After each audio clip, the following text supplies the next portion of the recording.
What do you think of this? You like it?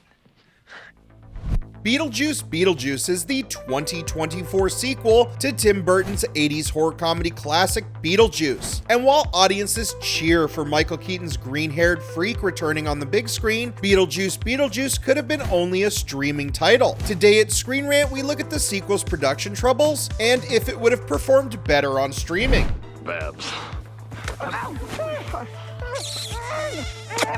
The original plan for Warner Brothers was to release Beetlejuice Beetlejuice as a direct-to-streaming release on Max. Despite a non-theatrical release, the film's budget amounted to $148 million. The decision was rooted in the fact that Tim Burton hadn't delivered a big hit after 2010's Alice in Wonderland. But Burton was steadfast in his decision to release the sequel for the cinemas. Warner Brothers ultimately met his demands, but on the condition that the budget was reduced to $100 million. With a reduced $48 million, Burton took a pay cut and encouraged stars like Jenna Ortega and Michael Keaton to do the same. Tim Burton seems to have made a good decision in convincing the studio to give his Beetlejuice sequel a theatrical release. Making $42 million on its first day, the film marked the biggest opening of the year behind Deadpool and Wolverine and Inside Out 2. While not all critics were impressed, the audience reaction was much more positive, with many rushing to cinemas to see how it compares to the first Beetlejuice. And while nothing can beat Burton's 1988 original, Beetlejuice Beetlejuice still won over longtime fans and younger audiences with its blend of supernatural horror and over-the-top comedy. Many viewers also praised Keaton's zany screen presence as he revisited his iconic 80s role.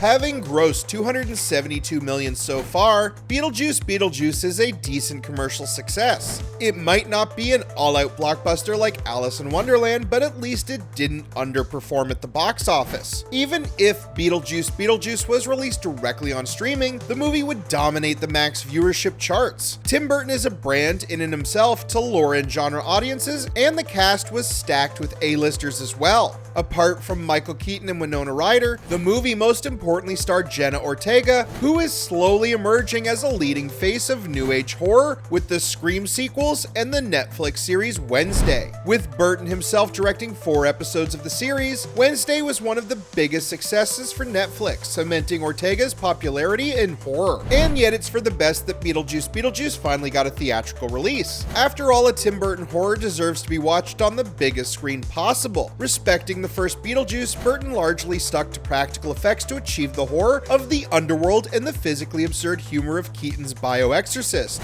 The gothic production design, Danny Elfman's haunting score, and Burton's singular vision call for a big screen experience. Did you enjoy seeing Beetlejuice Beetlejuice on the big screen? Thank you for watching ScreenRant and stay tuned for more movie news.